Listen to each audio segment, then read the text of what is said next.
Merci, merci, merci, merci.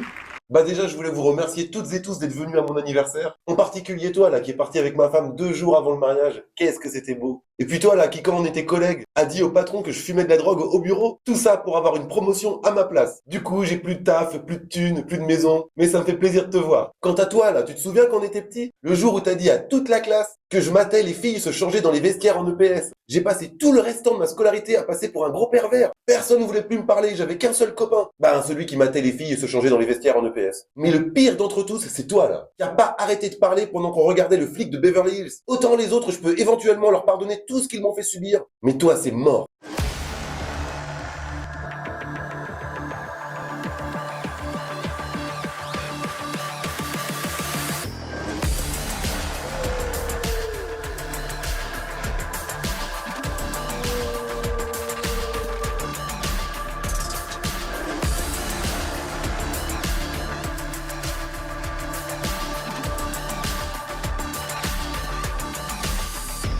Bonjour et bienvenue dans les critiques Christiques sur Christique TV. Installe-toi bien parce que là... Non, c'est juste pour que tu sois à l'aise en fait. Aujourd'hui, je vais parler d'un film que j'attendais, mais dont j'avais très peur. Le flic de Beverly Hills Axel Foley, ou le flic de Beverly Hills 4, parce que je suis un grand fan de la franchise et d'Eddie Murphy. Allez, synopsis Phyllis.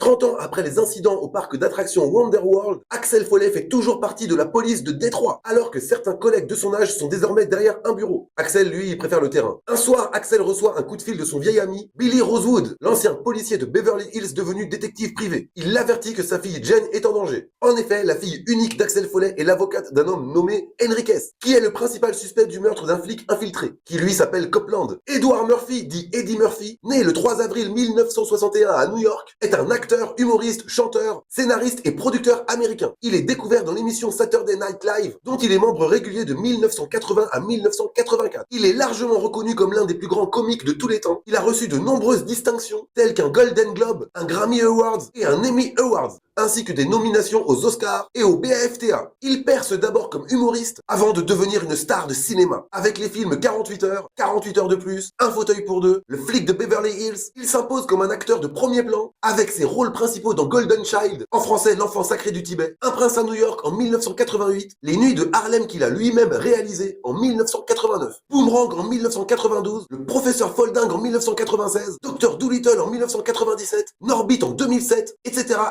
Il remporte le Golden Globe du meilleur acteur dans un second rôle et est nommé à l'Oscar du meilleur acteur dans un second rôle dans le film Dreamgirls. Alors pour revenir à ce qui nous intéresse, Le flic de Beverly Hills est une saga de 4 films du coup, et tout ce qu'on peut dire c'est que les 2 premiers sont faits du même moule. Pourtant le premier a été réalisé par Martin Brest et le second par Tony Scott. Quant au troisième qui est le pire selon moi, il a quand même été réalisé par John Landis, le mec qui a réalisé le clip de Thriller de Michael Jackson. Et pourtant c'est une bonne purge des familles. Va comprendre. Ce n'est pas comme Die Hard qui a eu le même schéma, avec ses 2 premiers films de très bonne facture. Car le troisième, bien différent des 2 précédents, était une grosse réussite. Avec cette plus-value, j'ai nommé Samuel L. Jackson, transformant la franchise en buddy movie excellentissime. Ici, ce n'est pas le cas, le troisième opus est divertissant, mais on a clairement perdu le sel qui faisait le 1 et le 2. Donc pour ce 4e volet qui arrive pile poil 40 ans après le premier, j'avais très peur car on est en 2024. C'est mon anniversaire, et les codes ont changé. Et je redoutais que ça ne passe plus du tout de nos jours. Parce qu'en 40 ans, le cinéma a beaucoup évolué. Et je ne sais pas si c'est dans le bon sens. That's what she said. Mais ça, c'est un autre débat que je n'ouvrirai pas ici. Avant d'en parler, il faut savoir qu'enfant, j'avais vu les 3 films en version française, car à l'époque, je n'étais pas accro à la VO et j'avais grave kiffé. Bien sûr parce que c'était le regretté Med Hondo qui doublait Eddie Murphy, avec un travail sur la voix, les intonations et l'adaptation hyper soignée. Pour moi, un acteur à part entière. Tellement bien réussi qu'on croyait presque que c'était la voix d'Eddie Murphy, dans la vraie vie, mais en français. Pareil pour l'âne de Shrek, la voix de Morgan Freeman dans Seven. Après, Morgan Freeman, il a changé de voix. Et même pour le rôle de Gandhi. Et oui, c'était lui aussi. Trop fort le mec. Et donc, je tenais à voir le flic de Beverly Hills 4 en version française. Car même si je regarde tout en VO, là j'aurais fait une exception. La force de l'habitude, mais surtout la nostalgie. D'autant que les autres acteurs ont leur voix française respective, en dehors de Taggart et de Jeffrey. Et là j'avoue que c'est dommage. Mais le personnage de Surge et de Billy Rosewood ont les mêmes voix qu'il y a 40 ans. Par contre, pour le coup, Eddie Murphy a une voix française dégueulasse, et ça te sort clairement du métrage. J'ai revu le film en version originale, déjà pour rattraper un peu le plaisir gâché, mais aussi pour ne pas biaiser cette vidéo juste parce qu'il avait une voix de merde. Et en VO, c'est Eddie Murphy, donc c'est nickel. Bon là les amis, je peux plus attendre, hein, je vais ouvrir mes cadeaux. Allez, c'est parti.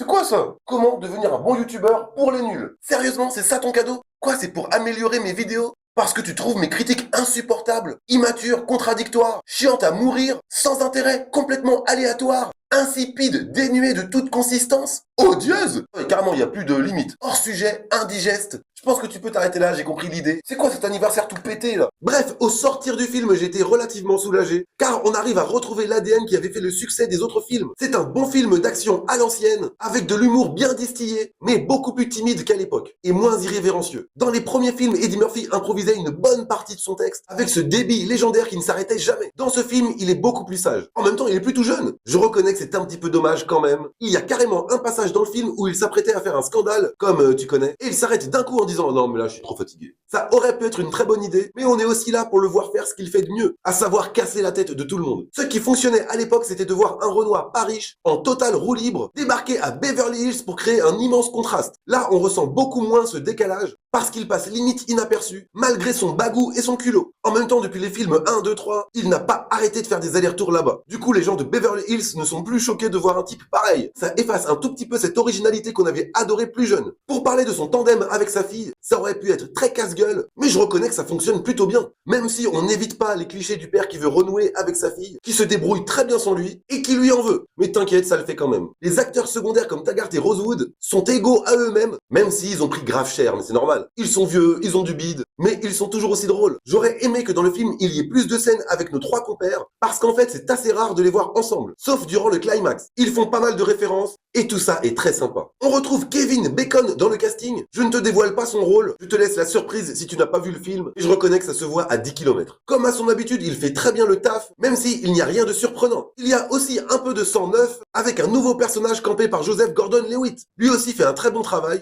et les scènes qu'il tourne avec Axel Foley sont plutôt satisfaisantes. Pour ce qui est de la musique, c'est un mélange des bandes originales des 3 précédents films, pour bien nous remettre dans l'ambiance. J'avoue, ça m'a fait super plaisir. Il y a aussi des remixes de ces mêmes morceaux, pour rajeunir tout ça. Et je reconnais que ça nous replonge direct dans ce qui était le flic de Beverly Hills. Les scènes d'action sont super généreuses. En plus, il y en a un paquet. C'est fait en practical, très peu d'effets numériques. Les cascades sont très impressionnantes et très réalistes. Et on voit qu'ils n'ont pas lésiné sur les moyens. Donc un très bon point de ce côté-là. Bien sûr, le film s'inspire des codes du premier. Et ça marche plutôt bien et ça m'a rassuré. Ce n'est pas du tout le meilleur de la franchise, mais il est bien mieux que le 3. Et ça, c'est déjà une bonne nouvelle pour les fans comme moi. En même temps, c'est toujours Jerry Bruckheimer qui est producteur du film. Mais il ne fait pas qu'injecter de l'argent dans l'œuvre. Il s'investit aussi pour conserver l'ADN originel en s'impliquant aussi dans la réalisation, bien que ce ne soit pas son métier de base. Et c'est pour ça que l'on reste dans quelque chose qui nous est familier, même 40 ans après. Pour conclure, je n'ai pas du tout été déçu par ce que j'ai vu. Bien sûr, ce n'est pas au niveau des 2 premiers films, mais ce n'est pas mal du tout. À voir en version originale par contre. Je pense que pour les inconditionnels de la saga, ce film leur fera bien plaisir. En plus, ce n'est pas bourré de fanservice, on est réellement dans l'univers du flic de Beverly Hills, avec bien sûr un côté 2024 inévitable. Mais ça passe crème. Je vais un tout petit peu exagérer, mais comme un Top Gun Maverick, ce film est une réelle suite. Il y a des qualités, il y a des défauts, mais ça reste un film qualitatif. Donc je ne dirais qu'une chose, bravo. J'avais tellement peur, parce que quand tu prends la suite d'un Prince à New York, c'était très compliqué. Mais là, c'est une petite réussite, donc je te le recommande. Voilà, c'est tout pour moi, j'espère que tu as aimé cette vidéo. Aujourd'hui, c'est mon anniversaire, j'aime bien le rappeler. D'ailleurs, merci à tous ceux qui m'ont envoyé des messages là, c'était génial. N'hésite pas à me laisser un commentaire, je réponds à tout le monde. En plus, je suis vachement sympa. Partage cette vidéo, mets-moi un pouce bleu, abonne-toi à la chaîne si ce n'est pas encore fait. Active la cloche pour être tenu au courant des prochaines vidéos et des prochains avis express que je poste chaque jour sur tous mes réseaux. Et en parlant de réseaux, suis-moi sur l'intégralité d'entre eux, avec les liens dans la description. Et moi, je vais retourner fêter mon anniversaire, parce que ce n'est pas tous les jours qu'on se rapproche du générique de fin. Le gars, il est dépressif. Non, mais je plaisante. Mais il faut que j'aille faire à bouffer.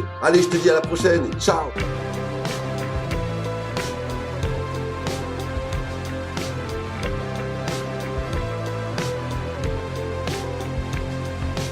C'était un fiasco, c'est la dernière fois que je fête mon anniversaire. Bah en tout cas, la prochaine fois, on invite que tes amis. Non, pas ceux de la secte du soleil. Ils vont tous nous cramer, ça va pas, non? Non, pas ceux qui ont voté RN. C'est quoi tes amis, là? Eux, je veux plus jamais les revoir. Et eux non plus, d'ailleurs. Alors non, pas ceux de ton groupe de Scrabble. Avec eux, on va tous être couchés à 21h. Ton groupe de motards? C'est pas eux la dernière fois qui m'avaient roulé dessus? Bon, eux, ça passe parce qu'ils sont venus me voir à l'hôpital pour s'excuser. Par contre, oublie pas de leur dire que les motos dans le salon, c'est terminé. Non mais les mecs, ils se sont crus dans Son of Anarchy, quoi. C'était un vrai carnage. Le chat, il s'est barré, il est plus jamais revenu. Parce qu'on ne fait pas des wheelings dans une salle à manger, Dédé. Bon allez, la fête est finie.